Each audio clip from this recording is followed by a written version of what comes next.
Maybe it still is, with the lights on. Maybe that's just it. This is an interview today with Dr. John W. Simmons, who served as president of the State Medical Association during 1990 and 91. And the interview has been conducted in Charleston, South Carolina, during the 146th meeting of the State Medical Association. Dr. Simmons is here, and the interview is being conducted by Dr. Laurie Brown. And I want to welcome Dr. Simmons to the interview and tell him the first thing that you can answer what you want to or say anything that you want to about your past, presidency, your life, anything that you would like. But first, I'd like to sort of just ask you where you were born and grew up and received your undergraduate education, sort of just a little bit of your early life. Well, I was born in Atlanta at Emory University. Grew up in my early childhood in the Atlanta area. After going through public schools, I went to Georgia Tech to undergraduate school, and then to the Medical College of Georgia in Augusta. My family still lives in Atlanta. My boys have all gone to Georgia Tech, and they're in Atlanta. All there in Atlanta too. Right. All right. And you care to name your wife and boys? My wife, Patsy, was Patsy Tinsley. She grew up just south of Atlanta, was in a Methodist preacher's family, and moved to the area where we were, and that's how she and I met. She taught school, and after going to get her education at Emory University, gave up teaching after our children started coming. The three boys are John, Todd, and Andrew, 28, 25, and 23. John's a stockbroker now. Todd worked for a couple of years as an engineering management consultant for hospitals, but is now working on an MBA at the University of Chicago. And Andrew's in his third year at Georgia Tech. Sound like all successful. That's Well, real good. So far. So far, so good. Now, what were some of the sort of early influences in your life, and any particular people, and how did you decide that you might want to become a doctor, physician? Well, I guess I was always sort of scientifically oriented. There were some influences in my life. One of my father's brothers was a physician. Farrell Simmons was my family doctor when I was growing up. Sambo enjoys a fair amount of notoriety in South Carolina, having received an honorary doctorate at USC just this past year. I still see him occasionally, had lunch with him last fall, and my parents are still patients of his. Well, good. So he's clearly one of the influences. He has stuck with the traditional medicine model, being almost a country doctor most of his life, although he's in a big multi-specialty clinic now. But to not name him as one of the influences would be significant. Beyond that, I'm not sure. I can't remember when I was not attracted to it. I can remember a time or two I was attracted to some other things, but always came back to medicine. Always thinking about medicine. Right. Well, I can understand how Dr. Sams might have influenced your life, because I was delighted when you brought him here as a speaker. That was good entertainment. That was good entertainment, and of course I had read at least one of his books at that time, and then I was present when he got his degree from medical university. I was real pleased to see that, and it's easy to understand how Dr. Sams could be a great influence in one's life. And you went to medical school where? In Augusta, at the Medical College of Georgia. I was there from 64 until 68, graduated in 68. From there, I went up to Spartanburg to do my internship. I actually thought I'd do a one-year internship, go back to North Georgia, and just be a country doctor. You could still do that at that time. That was 26 years ago, and I never have gotten back to North Georgia. I wound up staying and doing a family practice residency. Except for 2 years in the Army, I've been right there in Spartanburg. Well, how was your time in medical school? Was it sort of like Dr. Sams describes it in one of his books? Sambo is so eloquent and articulate in his writing that it was probably similar to that in a lot of ways. I just can't recount it for somebody as well as he can. Some interesting things to remember about my class. Unlike today's classes, in that class of 100, there were only 3 women. To my knowledge, only 6 people left that class intending to do family practice. My guess is that's significantly higher today, the numbers who intend to do family practice. There's a residency at the Medical College of Georgia in family medicine. Right. We had some pretty interesting professors there. Dr. Raymond August was the professor of pharmacology, and he's one of the ones who did a lot of the work on alpha and beta receptors. Sort of one of the pillars in pharmacology. We had that kind of experience. If I went through today and could go through remembering all the things that occurred then, I'm sure I would see 2 very different experiences. Sure. Now, I'm sure your practice has been just as rewarding as you thought it was going to be. Yeah, actually, probably more than I had anticipated. I did family practice for 18 to 20 years after I finished my residency. About 5 years ago, I went to work at Spartanburg Regional as the Vice President for Medical Affairs and Vice President for Medical Education. And I've been doing that full-time in the past 5 years. Both experiences, the private practice of medicine and the hospital administrative work, have been very rewarding, very exciting. I had a very busy practice, a lot of Spartanburgs, who's who, if you will. Some people that were very good friends of mine, or remain good friends of mine today, and you know all those kinds of relationships that you can build. Spartanburg, fortunately, has remained a town that, for practitioners, there's a lot of small town atmosphere about it. But I was sort of caught up in the politics of the medical association, and everybody was concerned about healthcare being reformed. And the job at the hospital gave me an opportunity to be involved in an area where I thought I could have more direct impact. Designing a delivery system than what I could as a private practicing physician, seeing 30, 40 people a day. Right. Well, are there any particular highlights in your general practice career that you might like to mention? Your whole career is a highlight, I know. It's awfully difficult to pick out 1 or 2 instances that are particularly interesting to you and sort of highlights. But is there anything that you would care to mention? I guess I need to be careful not to start, naming the names of patients. Right. But all of us who have had a rewarding practice remember patients and episodes that patients had where we were able to participate in a process that led to a diagnosis and led to a successful therapy. And sometimes those activities occurred in pretty rapid order. When one of your really close friends comes into the office having chest pain and that sort of thing.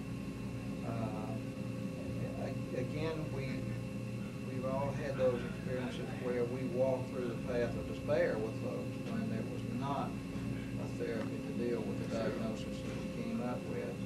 And as depressing and discouraging as that can be sometimes, the relationships that you have with the family and the friends coming out of those things is often rewarding in a way that can't be established in any other manner. So we've obviously had those kinds of experiences. When your peers ask you to work on a project, election to office. I found that to be very rewarding. That's a highlight, isn't it? It certainly is. And I had the opportunity to be president of my local county society. I've been active as a medical staff officer in the hospital. Been active in the development of various initiatives, and have had a lot of support from my colleagues. And that's been, when your peers in your profession ask you to do a job, I've taken that as a real compliment. It's a real compliment. Now, you've had several offices in the state association too. How did you sort of get interested in organized medicine? And that's a term that I never have liked, but and I heard today someone say, or it should be disorganized medicine when you get trying to get a lot of people working together sometimes. But how did you get interested in and started in that part of medicine? Well, the first office I guess I ever held was vice president of the Spartanburg County Medical Society.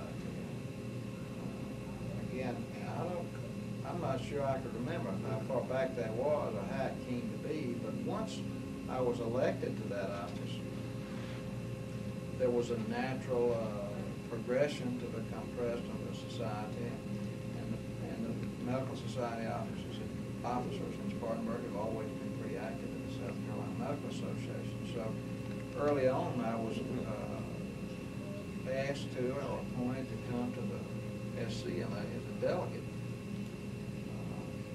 And I guess it's just in me to not want to sit idly on committees or sit idly in offices, but to be active. I have enjoyed, I guess now, 14 to 15 years of participation. First as a delegate, right? Then on up to it. We had, I guess the third or fourth year that I was a delegate was the first time I ran for office in the SCMA, and we had a second vice president, and a first vice president, and a president-elect. A lot of offices then that we don't have now. I held the office of second vice president, first vice president, secretary, trustee of my district. I may have held more offices than that. You always had something, I remember. Right. Yeah. And that has been rewarding, I'm sure. Right. Now, what were some of the issues that were facing us in medicine and facing you when we, about the time you became, and just before you became president? Leading up to the year that I was president, there were a number of issues that sort of started at about the same time that I got involved with the Medical Association. There were a lot of monies being transferred from federal governments to state governments at that time, and a lot of those monies involved health care. And the Medical Association was obviously interested in how those monies were going to be utilized in the delivery of care to patients. That obviously goes on to this very day. Sure. We also had, at about the time that I became involved with the Medical Association, this sudden emergence, particularly in this part of the country, the organizations like HMOs and PPOs and IPAs and all that sort of thing. That's come to maturity today, not in the penetration of patients, the patient marketplace, but in the acceptance, if you will, on the part of the medical community of those kinds of organizations. Now, with both of those things in mind, the year I was president was the year when we had finally gotten into sort of a crisis situation with the non-availability of physicians willing to see Medicaid patients. And one of our thrusts during that year was to try to gain for the Medicaid population a greater access to the provider community. Of course, during all that time, we debated and fussed about tort reform several times. Fortunately, the Medical Association leadership prior to my year as president has done a very good job for us in South Carolina with that issue. I think one of the main things was getting physicians to take care of the Medicaid patients. And I know that you wrote about that, mentioned it numerous times in your president's pages in the State Medical Journal. Right. And how did you think that worked out? Now, and looking back from right now, looking back to that time, what do you see as any change or mainly change? You know, what we specifically asked physicians to do was to have 25 active Medicaid families in their practice, or be willing to take 2 new families every month. And we enjoyed a lot of success. The Health and Human Services Finance Commission indicated to us in reporting on the success of that they had been able to get their Medicaid beneficiaries placed with physicians in numbers not ever before achieved. Did that solve all the Medicaid problems? No, it did not solve all of them. And as you know, today, the governor and the Finance Commission are working on some sort of plan to have the entire Medicaid population in a managed care delivery model. I think that'll be helpful. Unfortunately, in the past, we've had a situation where the Medicaid beneficiaries were thought of as socially different from our own patients, and some physicians have been unwilling to see them no matter what the compensation was. I hope that era is back on. It costs too much not to take care of folks and have them use the emergency room or have them use the hospital when they've got an end-stage disease instead of having access at a time they have a preventable disease. So the costs are just phenomenal for not taking care of those folks. It still is.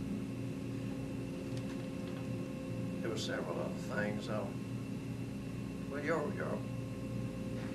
thing about access and cost of care, of course, every president of the association has had that to deal with, the rising cost of medical care. And I know that your Healthcare 2000, you talked about that in your president's pages a fair amount. Now, how did that work out? Well, actually, I had the opportunity to participate in that, but Dr. Brake, the president of SCMA right before me, started that. It's difficult to say what impact Healthcare 2000 has had. The effort was worthwhile, though, because it brought many of the stakeholders to the table. And by stakeholders, you know, we're not the only ones that are interested. We physicians are not the only ones interested in health care. Right, certainly. The insurance companies, the legal community, the government, the employers, the nurses. There are a lot of people who are interested in health care, the hospital community. And in my opinion, solutions to the problem have always been resulted in better accomplishment when you get all of those people to the table. We're not about to trust the Hospital Association to solve the problem. They're not about to trust us. We in the Hospital Association together are not going to trust the insurance companies. Nobody's going to trust the government. But yet all of those entities have a say, and I think getting them all to the table is going to be important. And Healthcare 2000 created the opportunity for us to do that. It did, didn't it? Yes. Yeah. No, I think you mentioned the benefits of that in probably almost all of your president's pages, talking, and you talked about the change in health care and medical care that's coming. Now, I might ask you now, you think it's still coming, do you? Well, except then, I think in one of my president's pages, I made some comment about looking at the delivery model at the end of this decade. You wouldn't recognize it if you're looking for what we see today. Right. The difference in the way I feel about that now and the way I felt 4 years ago is that I don't think it's going to be the end of the decade before we see that. And I'm not sure there's going to be a political answer to this problem. or political solution. I think the payers are driving the pace of reform today as much as the politicians are. Fortunately, the provider community is responding. There are groups being put together all over everywhere, here in Charleston, up in the upstate, and many other states, in order to participate and deliver through a managed model. And I think that does offer a lot of hope for doing two things. One, giving access to people who don't presently have access. And secondly, controlling the cost by being sure that we are providing appropriate care. Always providing appropriate care. But limiting some of the inappropriate care that we provide and that our patients demand from us sometimes. Well, I think access to care, if you get access to care, that would make a tremendous difference. Absolutely. Now, what else would you care to say about that subject, or other things that came up and you handled during your presidency? Well, one thing that I don't think medical associations and medical societies have always been or always will be the best entity to deal with some of those issues. A medical association is a trade organization. Now, I don't say that as something that I think I've got to turn around and apologize for. Right. We have been advocates for ourselves as much as we have been for our patients. But getting physicians to participate in other kinds of entities such as provider networks, physician hospital organizations, those kinds of things, still gives us a lot of work to do. The other thing that occurs to me is that we all think about if we can just get this problem solved, we can relax for a while. And I don't believe that that's true. Back in the early part of my participation in the South Carolina Medical Association, we thought if we could just get the tort liability issue solved, everything would be all right. Right now, just in our midst is a problem with some infectious disease situations with hepatitis and AIDS that we didn't even think about. The year I got active in the medical association, 15 short years ago, those were not issues. We have already heard that there is a very good possibility within the next very few years that antibiotics that we currently use today just will have no effect on the organisms we're using them to treat. And it will have a situation where there's resistance to most of the antibiotics that we have. Well, how are we going to deal with that, particularly as the world population increases and pockets of population become very dense? I think we've got some medical ethical issues that will make the Jack Kevorkian issue look pretty pale. I happen to think Dr. Kevorkian is a pretty brave person, and it's time we have come to grips with that. But the major medical issue that we have dealt with and accomplished something on is the enactment with some legal substance of the living wills or advanced directives. But now we've got people that can do gene splicing and gene therapy and bioengineering and those sorts of things. Those are ethical issues that transcend medicine, transcend the environment, the ecological concerns. The anthropologists are all upset about what might happen if we start setting the course of genetic progression instead of allowing natural selection to do that. I think that's a tough ethical issue for us to deal with. As we become able to transplant more things, we've got the black market trade going on in the acquisition of organs that we've got to deal with. So there are challenges out there yet untold, I think. I agree with that. I've seen a lot of changes, and there's always challenges, and there's many, many of them on the horizon now. I guess the biggest challenge I see for a physician, an individual physician, is to determine to his own satisfaction or her own satisfaction how much autonomy we're willing to give up. You know, most of us are firstborn children. We're very independent.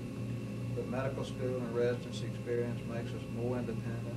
And then we go into practice and we enjoy success pretty quick in our practices. And we're just as independent and autonomous as we can be. Yet, belonging to a network, an organization that's going to negotiate contracts on your behalf and that sort of thing requires you to give up some of that autonomy.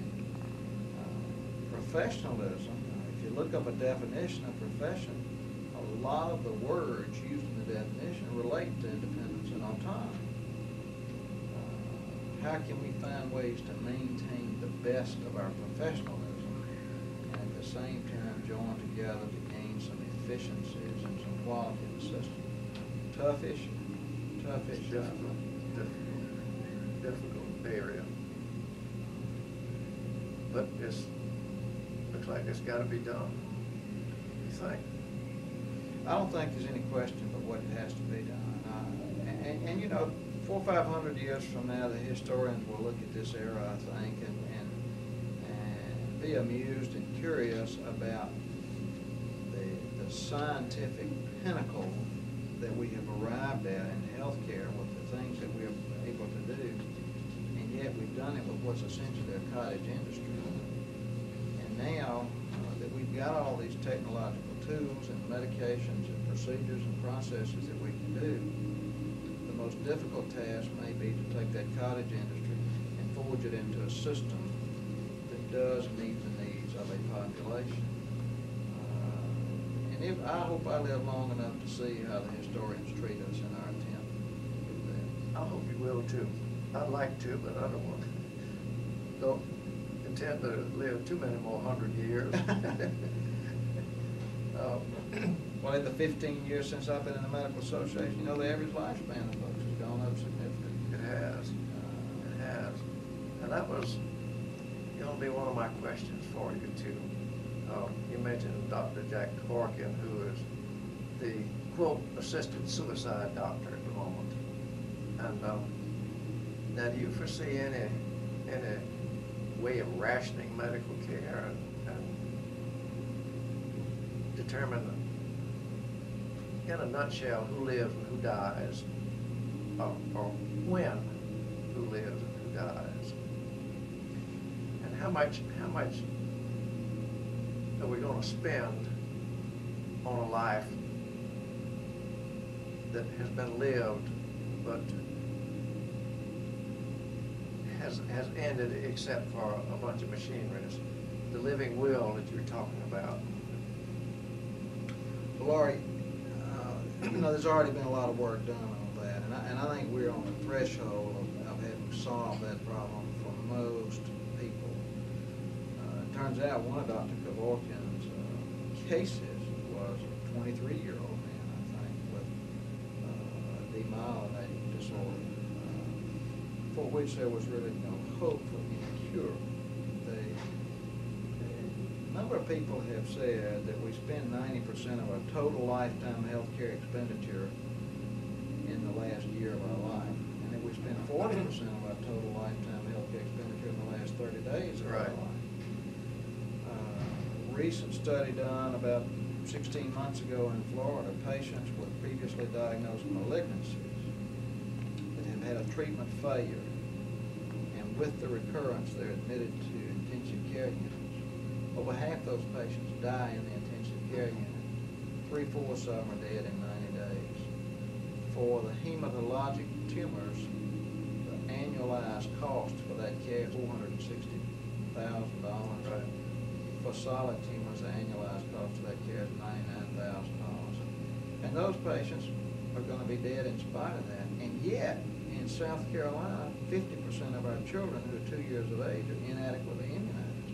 Right. In my community of Spartanburg, we're 9,000 pediatric visits behind. 25% of the women in Spartanburg who deliver babies have had 5 or fewer prenatal visits. And I think the problem is, do you spend $460,000 on a hematologic lesion that's already had a treatment failure, or do you allocate those resources to the kids who are inadequately immunized? If that's what you mean by rationing, yes, I think we're going to have to ration care. to me, that means providing appropriate care where needed. Right. Appropriate care. Right. Now, the implication is that the intensive care for the treatment failure in cancer patients is inappropriate care. And I guess that sounds harsh and cruel. But in terms of the outcome of that care, you don't get good outcomes. And so... there's no way, and that just opens up another subject which we could sit here and discuss for the next hour easily. Our pediatric transplants that we've just done recently. Almost a newborn, giving a newborn a new heart. These are all questions that I guess have to be answered some way, someday. Well, you know, what I think we have to ask ourselves is the defective heart in a newborn a pediatric problem, or is it a reproductive problem? Is it a lifestyle problem? What really is the problem that causes that newborn to have a defective heart? We know some of the answers to those questions. Their lifestyle issues related to substance abuse and that sort of thing. Fortunately, it's been some while, but we both remember times when we prescribed medication that caused some of those sorts of problems. Right, absolutely. But there are other issues, I think, now that we're learning to map the human genome, you're almost going to be able to predict who's going to have those. Well, do you manipulate the gene? Do you do genetic counseling to prevent two people with the recessive alleles to come together? I see that as a challenging situation. And yet, to do that transplant on that newborn child is going to cost thousands and thousands and thousands of dollars. If those kinds of monies are available, that's fine. But if we can allocate thousands of dollars to that and cannot find the money to provide prenatal care for all the women, then I think we're just going to be seeing more and more and more of those kinds of problems. A lot of problems. In other words, all of them weren't solved when you were president of the state association. No, sir. But I never intended to be the last president of the medical association. If we had solved all the problems, Yeah, the that would medical be it. association could have folded up. Anything else you'd like to say about your year as president? What have we not touched on? You were real interested in, of course, the schools and education, health education, such as that. Well, working with the auxiliary, I believe. Right, we worked hard on that. Another thing that has concerned me, and perhaps maybe we've gotten some relief, is who's going into medicine today. During the year that I was president, there were barely 2 qualified applicants for every position in medical school. Now, Dr. Edwards told us yesterday morning, or early this morning, that for 165 places, they had 3,700 applicants. 3,700 applicants. You know, I find that extremely delightful, that we've now increased back up to reasonable numbers of applicant pool for the positions in medical school. Those of us like me and you tend to get set in our ways and inflexible and resistant to change.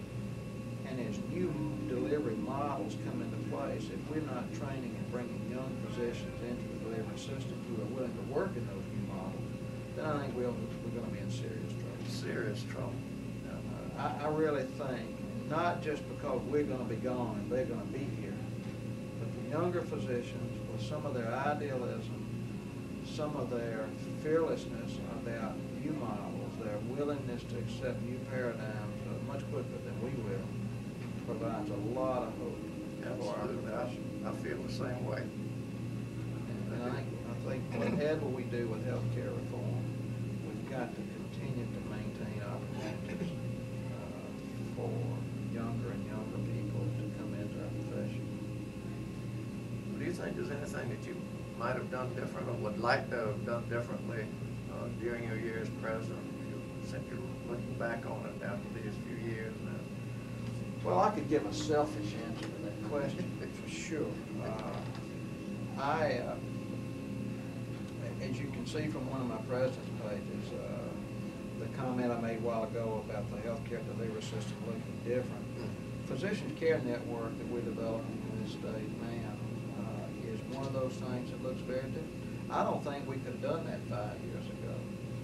But in trying to look 10 years ahead of time and seeing that those kind of models are going to be out there, I really wish we could have done it during my year. And I've had the opportunity to be very much involved with that, and I enjoy that sort of. I think physicians are going to have to lead the way. We have let insurance companies and hospitals and governments and lawyers dictate too many times. I think the physicians are going to have to lead the way. And Physicians Care Network is one of those things that demonstrates leadership by physicians. The whole country is looking at what we're doing here in South Carolina. Well, would you mention briefly what the Physicians Care Network is? It's an organization sponsored by the Medical Association to get as many physicians as we can enrolled into an entity that can contract with the paying community to make sure we're delivering health care as efficiently as possible and as appropriately as possible and as economically as possible. And we will contract with payers. We're about to sign a contract with an organization that will bring 18,000 members into that. See if their next year's costs can't be controlled at the same time that their members get very high quality, very appropriate care. That doesn't mean they'll get everything. No. Doesn't mean they'll stay in the hospital 5 days instead of 3. But there are ways to carve some monies out of the system that exists today to provide new services. It's one of the problems with the Clinton plan. There's no more money to do as many things as he wants to do. If you're talking about raising new money. Right. But if we can control costs, that means there's some money in the system today to meet some of the unmet needs. Well, good. Are there any special physicians that you might like to mention that helped you tremendously when you were president? Or I know there's so many. You might not want to say anything about any of them. Well, there are a large number, and the opportunity that anybody has to work with physicians that have been on the board of trustees during the 15 years that I've been associated with the Medical Association is an opportunity that's one of the highlights of their life.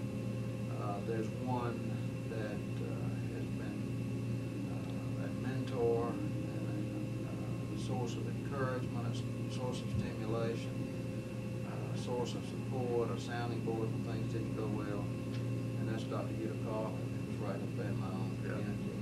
There's never been a time when Dr. Coffin was not interested in what I was doing and how I was doing it, and has always been very, very helpful to me. I'm sure other people that you've interviewed is going to have named the same name of one person that I'm going to name. However, I'd be derelict in not doing that. This year celebrates the 20th year Bill Mann has been the executive for the South Carolina Medical Association. And Bill's not a physician, but it's fine with me to call it Doc, because certainly in terms of diagnosing and prescribing a treatment or participating in a plan that treats some of the problems that medical professionals have to deal with, Bill has no peers. He's held in highest esteem around the country. He's held in highest esteem by anybody who's held the office of president of the South Carolina Medical Association or served on the board or any of the committees. Bill's one of those people that is a reason. Bill's one of the factors that has made my life richer. And I continue to enjoy his friendship. Bill and I together a number of times a year at meetings. We sneak off as far as we can sneak. Go to Alaska fishing once a year. Bill is as good for medicine as any person I know. Well, I'm delighted to hear you mention his name on that, because he certainly should be a part of our medical history. Right. And Yeah. hope that not just my brief comments, but many others, and perhaps an extended effort similar to this one can include Bill prominently in the annals that are written about the history of medicine in South Carolina.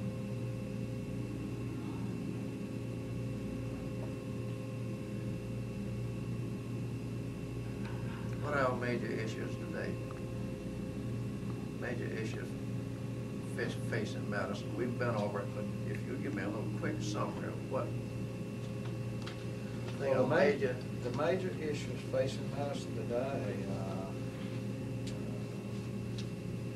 my answer to that is not going to be some new, as yet unheard of, insightful comment. Reforming the system is the major issue today. And that reform needs the heaviest participation that physicians have ever given to anything.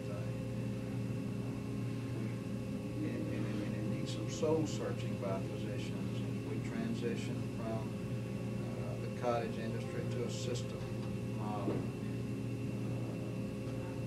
I think clearly that's the biggest issue that we've got, and it's not going to be an easy issue. There are other issues, the ethical issues related to genetic engineering, death with dignity, those sorts of things. And the issues that are going to require pretty significant and intensified research as we look for new ways to deal with old diseases, particularly some of the infectious diseases, new ways to deal with the new infectious diseases, and continue to search for mechanisms to deal with those physical and health problems that we have as yet not found a cure for. Some of the degenerative diseases, some of the malignant diseases still elude us. Right, we look for a cure. A lot of research yet to be done. I hope that doesn't get put on hold too much while we're attempting to do the reform.